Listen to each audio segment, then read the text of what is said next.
रजत का प्लान।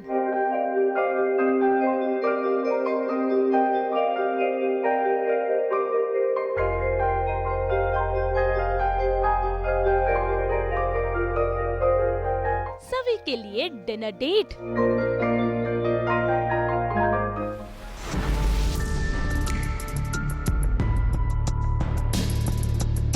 मुश्किल में फंसेगी सवी। स्टार प्लस के सीरियल गुम है किसी के प्यार में भाई रजत और सई ने प्लान कर लिया है सवी के लिए डिनर डेट, जहां पर उन्होंने सिलेक्ट किया है उसके लिए एक वेस्टर्न आउटफिट भी। भाई जरा देखिए कैसे सई और सवी दोनों ही इस डिनर डेट पर ट्विन करने वाले हैं। लेकिन सवी तो इस वेस्टर्न ड्रेस को पहनने से पहले इनकार कर देती है, लेकिन सई के कन्विंस करने पर वो मान भी जाती है।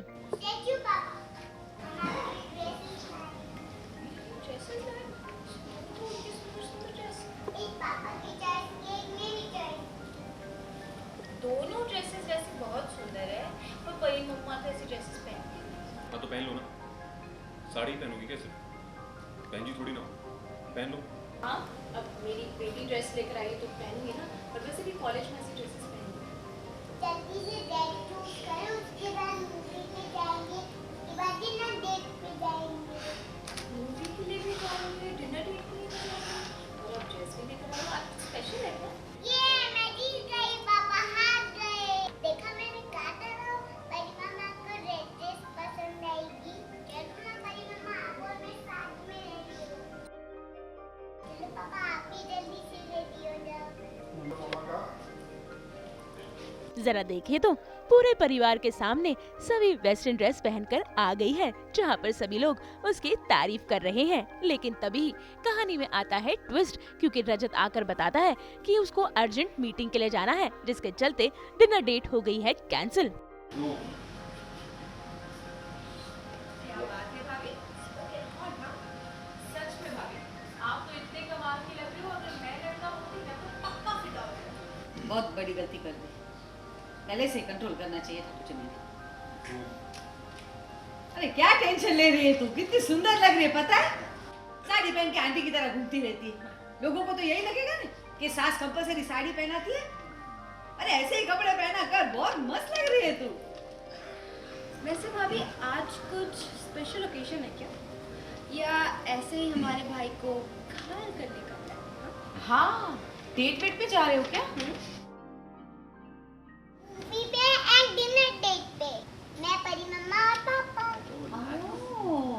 पापा आ गए। डिनर और मूवी डेट पे भड़गांव जा रहा है? इतना सारा सामान? तो मम्मी मुझे अर्जेंटली दिल्ली जाना है, कुछ ज़रूरी काम है, कल रात तक वापस आ जाऊँगा।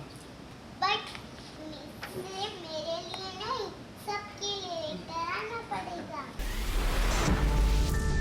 इसी बीच जिगर की बुरी नजर पड़ गई है सवी पर, और वो बस मौका ढूंढ रहा है सवी के साथ सवी के पीछे जाने का। और इस बात की भनक लगते ही सवी तारा और भाग्यश्री को ये बात बताती है कि किस तरीके से जिगर उसे परेशान करने की कोशिश कर रहा है।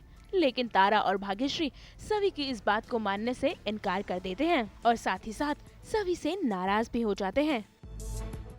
जिगर, क्या हुआ है भाभी को? मुझे लगा कि वहाँ पे तारा खड़ी है।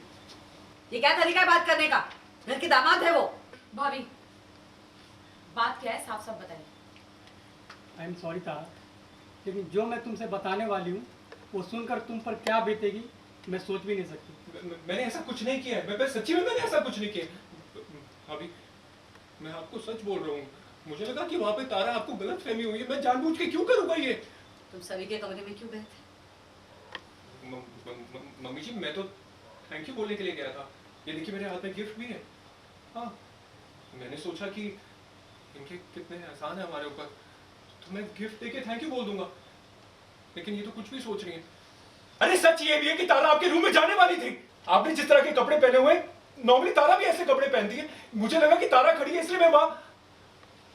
हाँ भाभी, कमरे में रोजमेरी ऑयल लेने गई थी, और ये बात मैंने जिगर को बताई थी। ये तो गलतफहमी का मामला हो गया, मिसअंडरस्टैंडिंग हो गई।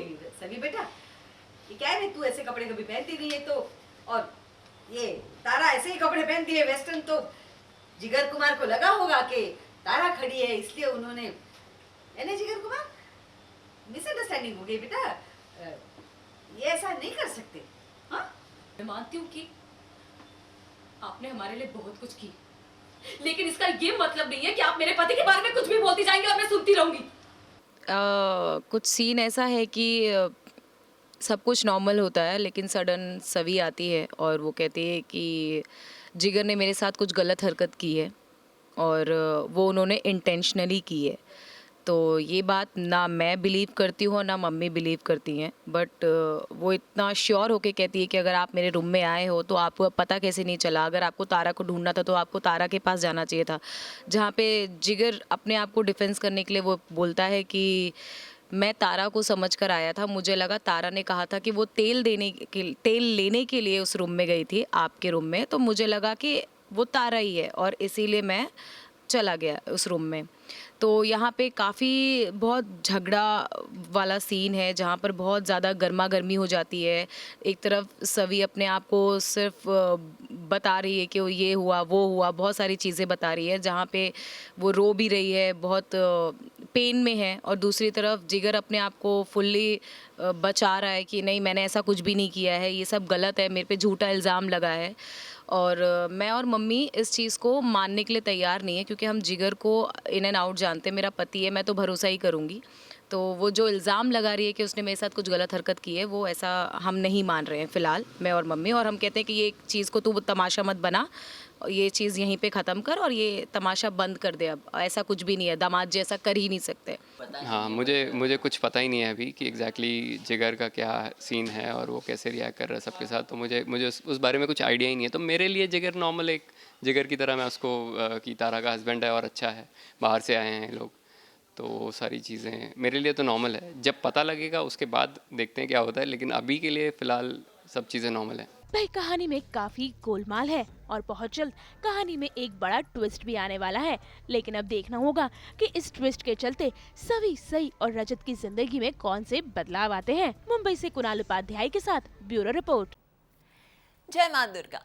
हम तो लेकर ही आते हैं आपके लिए 24/7 एंटरटेनमेंट। तो अगर आपको ये वीडियो पसंद आया है आप इसे लाइक करें, कमेंट देके अपनी राय ज़रूर दें। ऐसे ही एक्सक्लूसिव कंटेंट के लिए हमारे चैनल को सब्सक्राइब ज़रूर करें। अगर आप यही वीडियो फेसबुक पर देख रहे हैं तो हमारे फेसबुक पेज को भी फॉलो करें, और साथ ही साथ अब आप हमें फॉलो कर सकते हैं आपके व्हाट्सएप पर भी, ताकि आप ना मिस करें एंटरटेनमेंट का कोई भी अपडेट।